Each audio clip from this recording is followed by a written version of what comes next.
Epione pain management and regenerative centre. ఇక మీ నొప్పులు శాశ్వతం కావు. వెంకట్ గారు, మీరు రావడంతో పసుపు నీళ్ళు జల్లి మల్లాం చెందింది ఈ అమరవీరుల స్తూపం అని అన్నారు. అంటే ఈ స్తూపం ఎక్కడానికి కాంగ్రెస్ వాళ్ళు మాత్రమే అర్హులా, వేరే పార్టీ వాళ్ళు అర్హులు కాదా? కాంగ్రెస్ పార్టీ వాళ్ళే అర్హులు అని చెప్పి నేను మాట్లాడతలేను. ఏదైతే అమరులు ఆ రోజు ప్రాణ త్యాగాలు చేసుకోనికి, ఏదైతే హరీష్ రావు గారికి ఏమో అగ్గిపెట్ట దొరకరు, వాళ్ళకేమో అగ్గిపెట్ట ఇచ్చి పంపారు. హరీష్ రావు గారు ఒక హంతకుడు. ఏదైతే సంబంధించి 10 సంవత్సరాలుగా గుర్తుకు రాని అమరవీరుల స్తూపం హరీష్ రావు గారికి ఇప్పుడు ప్రతిపక్షంలో పోగానే గుర్తుకు వచ్చినాయి. ఈరోజు చాలా స్పష్టంగా ఏదైతే వారు వచ్చి వారి ఏదైతే ప్రాణత్యాగాలకు ఎవరైతే మూల కారకుడో సృష్టికర్త హరీష్ రావు, ఈరోజు ఆయన ఈ ప్రాంతానికి వచ్చిండు కాబట్టి దాని వలన మైల చెందిందని చెప్పి దాన్ని శుద్ధి చేయడం జరిగింది. ఇది అందరిని ఉద్దేశించి కాదు, కేవలం హరీష్ రావు గారిని ఉద్దేశించి శుద్ధి చేయడం జరిగింది. రెండోది, ఏదైతే చాలా స్పష్టంగా మా ముఖ్యమంత్రి గారు కల్వకుంట్ల చంద్రశేఖరరావు గారికి సవాల్ విసిరారు. ఆగస్టు 15 లోపల రైతులకి 2 లక్షల రూపాయలు రుణమాఫీ చేసి తీరితే బీఆర్ఎస్ పార్టీని రద్దు చేస్తారా అని చెప్పి సవాల్ విసుడితే, చేస్తారని చెప్పి భయానికి వారు మాట్లాడకుండా హరీష్ రావు గారు మధ్యలో వచ్చి నేను చేస్తా అని చెప్పి ఏదైతే రాజీనామా లేఖని సమర్పిస్తామని చెప్పి, ఏదైతే సుదీర్ఘ రాజకీయ అనుభవం ఉన్న హరీష్ రావు గారు అనేక సందర్భాల్లో రాజీనామా చేసిన వ్యక్తి, రాజీనామా లేఖని ఏ ఫార్మాట్లో కూడా స్పీకర్ ఫార్మాట్ ఏ రకంగా పంపించాలే ఆలోచన లేకుండా ఏదో తూతూ మంత్రంగా ఏదో ఇక్కడ వచ్చి మీడియా ముఖంగా మాట్లాడి రాజకీయ లబ్ధి పొందే ప్రయత్నం చేద్దామని ఒక పొలిటికల్ స్టంట్ చేశారు. కాబట్టి దాన్ని ప్రతిఘటిస్తూ వారి యొక్క సవాల్కి ప్రతి సవాలుగా నేను ఇక్కడికి వచ్చి ఆగస్టు 15 లోపల 2 లక్షల రూపాయల రుణమాఫీ తప్పనిసరిగా కాంగ్రెస్ పార్టీ గౌరవ ముఖ్యమంత్రి గారు మాట ఇచ్చిన విధంగా చేసి తీరుతాము. చేస్తే మీ యొక్క రాజీనామాని కూడా మీరు స్పీకర్ ఫార్మాట్లో నాకు పంపిస్తే దాన్ని తప్పనిసరిగా మీ రాజీనామాని ఆమోదింపజేసే ఒక బాధ్యత కూడా ఎమ్మెల్సీగా నేను తీసుకుంటాను. రేవంత్ రెడ్డి గారు బలవంతంగా వేరే పార్టీల నుంచి ఉన్న అభ్యర్థుల్ని బలవంతంగా తీసుకొస్తున్నారు. ఒకవేళ మీరు రాకపోతే మీ వ్యాపారాలపైన వాటిపైన మేము చర్యలు తీసుకుంటామని చెప్పి బెదిరిస్తున్నారు అని చెప్పేసి అంటారు. ఇప్పుడు ఆధారాలు లేకుండా ఏదో తూతూ మంత్రంగా వారు మాట్లాడాలంటే, ఆ కుటుంబానికి మాట్లాడమంటే గంటలు అబద్ధాలు చెప్పుడు వాళ్ళకి అలవాటే. దళితుని ముఖ్యమంత్రి చేస్తా అన్నారు, దళితులకి 3 ఎకరాల భూమి అన్నారు, గిరిజనులకి పేద పొడు భూములు ఇస్తా అన్నారు, మహిళలకి భద్రత కల్పిస్తామని చెప్పారు, పావుల వడ్డీ రుణాలు పెడతామని చెప్పారు, ఏదైతే విద్యార్థుల కేజీ టు పీజీ ఉచిత విద్య అని చెప్పి చెప్పుకుంటూ పోతే 100 పేజీల అబద్ధాల పుస్తకం బీఆర్ఎస్ పార్టీ మేనిఫెస్టో. ఈరోజు వాళ్ళు వచ్చి వారు మాట్లాడి మేము ఎవరిని కూడా భయపెట్టాల్సిన అవసరం లేదు.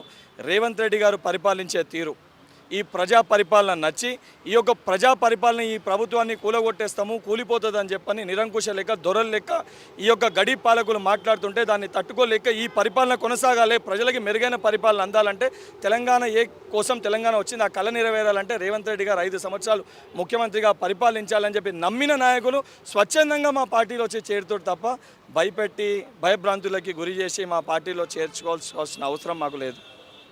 ఇప్పుడు రేవంత్ రెడ్డి గారు ప్రతిసారి పోస్ట్పోన్మెంట్ చేస్తున్నారు. ఈ 100 రోజుల్లో నేను 6 హామీలని ఇస్తా అని చెప్పేసి పోస్ట్పోన్మెంట్ అవుతుంది. మళ్ళీ ఆగస్టు 15 తర్వాత కూడా మళ్ళీ పోస్ట్పోన్మెంట్ అయితే రాజీనామా చేస్తారా రేవంత్ రెడ్డి గారు? అరే మీకు అదే చెప్తున్నా కదా, చాలా స్పష్టంగా నేను ఎమ్మెల్సీగా ఈరోజు నేను ఇక్కడికి వచ్చి మాట్లాడుతున్నా.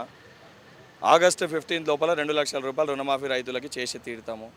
చెయ్యకపోతే 100% మా మాటకి మేము కట్టుబడి నేను రాజీనామా చేస్తాను. ఏదైతే హరీష్ రావు గారు కూడా వారి ఫార్మాట్లో పంపించి మరి కేసీఆర్ గారు బీఆర్ఎస్ పార్టీ ఏదైతే సంబంధించి ఆ కుటుంబం సంబంధించిన వాళ్ళు వచ్చి మరి చేస్తే వాళ్ళు కూడా ఏదైతే 2 లక్షల రూపాయలు రుణమాఫీ చేస్తే వారు రాజీనామా చేస్తారో వారు బయటకు వచ్చి ఫార్మాట్లో లెటర్ పంపమని చెప్పండి, మేము సిద్ధంగా ఉన్నాం. సొంత పార్టీలోనే 2 మంత్రులు ఉన్నారు, వాళ్ళ వల్లనే ప్రభుత్వం కూలిపోతుంది, రేవంత్ రెడ్డి ప్రభుత్వం కూలిపోతుంది అంటారు. ఆ 2 మంత్రులు ఎవరో మీకు తెలుసా? ఇప్పుడు జీర్ణించుకోలేక తట్టుకోలేక ప్రజలకు ఇంత మెరుగైన పరిపాలన అందుతుంది, మేము గడిలేక పరిపాలిద్దామనుకున్నాం తెలంగాణని చెప్పి భావించిన ఆ కుటుంబము మా ఒక ఐక్యతని చూసి తట్టుకోలేక మేము ఏమో అవుతుందని అనుకుంటే వీళ్ళు కుటుంబ సభ్యులు లెక్క కలిసిమెలిసి ఉన్నారని చెప్పి జీర్ణించుకోలేక మా మధ్యలో చిచ్చు పెట్టే ప్రయత్నం ఈ యొక్క దొంగలు ఆ రకంగా మాటలు మాట్లాడుతున్నారు. మేమంతా కుటుంబ సభ్యుల లెక్కనే ఉన్నాము. 100% ప్రజలకి మెరుగైన పరిపాలన అందించే విధంగా మేము ఇచ్చిన 6 గ్యారెంటీలు, దానితో పాటు మాదైతే 428 స్కీమ్లు ఉన్నాయో అవన్నిటిని కూడా ప్రజలకు ఇచ్చే వరకు అదే మా ఫస్ట్ ప్రయారిటీ. మా మంత్రులు కానీ అందరు కూడా ఒక కుటుంబ సభ్యులకి కలిసిమెలిసి ఉన్నాం. మీరు ఎన్ని మాటలు మాట్లాడినా కూడా ఏం ఒరిగేది లేదు, జరిగేది ఏం లేదు. ఎన్ఎస్ఏ ప్రెసిడెంట్గా ఉన్నప్పుడు మీరు నిరుద్యోగులకి హామీలు ఇచ్చిండ్రు కదా, రాగానే అన్నీ ఇస్తామని చెప్పేసి గ్రూప్ 4 రిజల్ట్స్ అనేవి ఇంకా రాలేదు. చాలామంది నిరుద్యోగులు వెయిట్ చేస్తున్నారు. ఏమంటారు ఇంకా రిజల్ట్స్ ఎందుకు? ఇప్పుడు ఎలక్షన్ కోడ్ పరిధిలో ఉంది కాబట్టి ఈరోజు నేను దానిపైన అంటే గ్రూప్ 4 సంబంధించి ఉద్దేశి అతి త్వరలో దానికి సంబంధించి టీఎస్పీఎస్సీ చైర్మన్ గారికి కూడా ఎలక్షన్ కోడ్ కంటే బిఫోర్ రిప్రజెంటేషన్ ఇవ్వడం జరిగింది. 100% అది కూడా అతి త్వరలో దాని యొక్క రిజల్ట్స్ని కూడా దాన్ని ఏదైతే డాక్యుమెంట్ వెరిఫికేషన్ డీవీ కూడా పిలవడం జరుగుతుంది. జాబ్ గ్యారంటీగా మనకి జాబ్ క్యాలెండర్స్ ఇస్తామని చెప్పిండ్రు. అది ఎందుకండి ఇంకా లేట్ అవుతుంది ఎందుకు? ఎలక్షన్స్ అయిపోగానే జాబ్ క్యాలెండర్ని కూడా ప్రకటిస్తారు. మేము ఇచ్చిన ప్రతి హామీకి మేము కట్టుబడి ఉన్నాము. కల్వకుంట్ల చంద్రశేఖరరావు గారు కదా ఇంటికి ఒక ఉద్యోగం అని చెప్పి మళ్ళీ అసెంబ్లీ సాక్షిగా నేను ఎక్కడ చెప్పినా నేను చెప్పలే అని చెప్పి మాట మార్చే ప్రభుత్వం కాదు, ఇది ప్రజల ప్రభుత్వం. 100% మా మాటకి మేము కట్టుబడి ఉన్నాం, ప్రతి గ్యారెంటీని కూడా అమలు చేసి తీరుతాం. రెడ్డిల ఏకీకరణ చేస్తున్నారు రేవంత్ రెడ్డి గారు అంటున్నారు, ఎట్లా దీన్ని ఏమంటారు? ఇది ప్రజల పరిపాలన.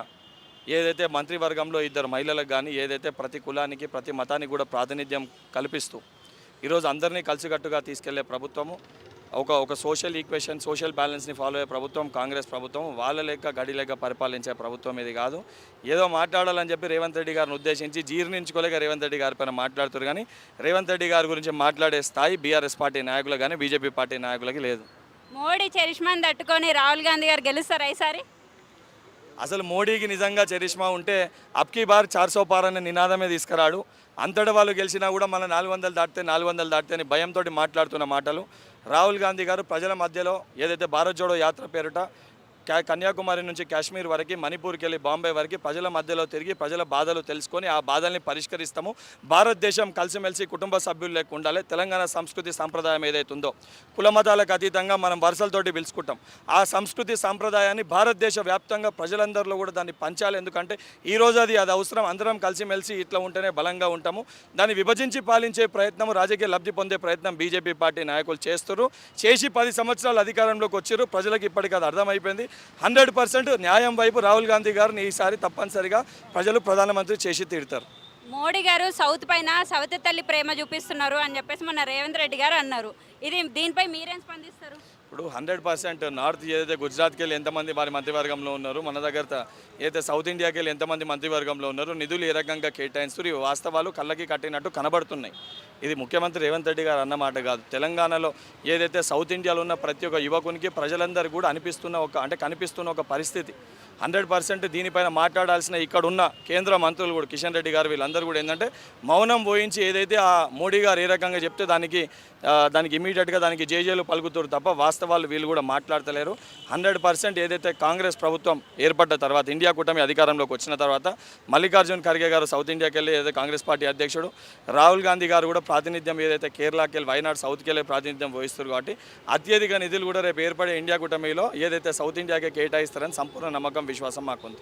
కల్వకుంట్ల కవిత బెయిల్ కోసము బీఆర్ఎస్ బీజేపీ కలిపి పోటీ చేస్తున్నారు. కావాలని డమ్మీ క్యాండిడేట్స్ని పెట్టినరు బీఆర్ఎస్ వాళ్ళు, బీజేపీ గెలవాలని చెప్పేసి అని అంటారు. దీనిపై మీరు ఏమంటారు? 100% వాస్తవమే. బీఆర్ఎస్ పార్టీ అంటేనే బీజేపీ రిస్తదార్ సమితి, అది భారతీయ జనతా పార్టీ, ఇది బీజేపీ రిస్తదార్ సమితి. వీళ్ళిద్దరూ కలిసికట్టుగా కాంగ్రెస్ పార్టీని గెలవనియొద్దని చెప్పని 100% ఉద్దేశపూర్వకంగా క్యాండిడేట్స్ని బరిలో పెట్టారు. ఏదైతే అసెంబ్లీ ఎలక్షన్ టైంలో కూడా ఇదే రకంగా చేసే ప్రయత్నం చేస్తే ప్రజలు తగిన గుణపాఠం చెప్పారు. మళ్ళీ ఇప్పుడు అదే చేస్తారు. కనీసం ఈసారి ఇంకా ప్రజలు 100%గా సంపూర్ణ మెజార్టీ 14 పైన స్థానాల్లో కాంగ్రెస్ పార్టీని గెలిపించి వీళ్ళిద్దరికి తగిన గుణపాఠం చెప్తారు. రైట్, థ్యాంక్ యూ వెంకట్ గారు. హరీష్ రావు గారు రాజీనామా అని ఇస్తున్న ఒకవేళ ఈ 6 గ్యారంటీల్లో రైతు రుణమాఫీ అనేది 15 ఆగస్టులో అవ్వకపోతే రాజీనామా చేస్తా, మీరు రండి ఇక్కడికి తేల్చుకుందామని చెప్పేసి అని అన్నారు. ఆ నేపథ్యంలో బాల్మూరి వెంకట్ గారు ఇక్కడికి వచ్చిండ్రు, ఎమ్మెల్సీ బాల్మూరి వెంకట్. సో ఆయన రావడంతో ఇక్కడ అమరవీరుల స్తూపం అనేది మలినం చెందింది. ఎందుకంటే హరీష్ రావు గారు దీనికి ఎవరైతే నిరుద్యోగులు ఉన్నారో వాళ్ళకి అన్యాయం చేసినారు కాబట్టి వాళ్ళు ఇక్కడికి రావడానికి అర్హత లేదు అని చెప్పేసి పసుపు నీళ్ళతో ఈ అమరవీరుల స్తూపాన్ని మేము శుభ్రం చేస్తున్నామని చెప్పేసి అని అన్నారు. ఈ నేపథ్యంలో వాళ్ళు ఎట్టి పరిస్థితుల్లో 2 లక్షలు కూడా రుణమాఫీ మేము చేస్తాము, చేయని పక్షంలో బాల్మూరి వెంకట్ రాజీనామా చేస్తాడని చెప్పేసి కూడా చెప్పిండ్రు. కెమెరామెన్ సూర్యతో Dilleswari, RTV, Hyderabad. JEE main 2024 ఫలితాల్లో సత్తా చాటిన రెజోనెన్స్ ప్రతి సబ్జెక్టులో 100% రిజల్ట్. హైదరాబాద్ లో ఉన్న ప్రతి క్యాంపస్ నుండి 99% రిజల్ట్. అంతేకాక కేవలం హైదరాబాద్ క్యాంపస్ నుండి 750 మంది విద్యార్థులను జేఈఈ అడ్వాన్స్ కు ఎంపిక చేసిన ఘనత రెజోనెన్స్ హైదరాబాద్ సొంతం.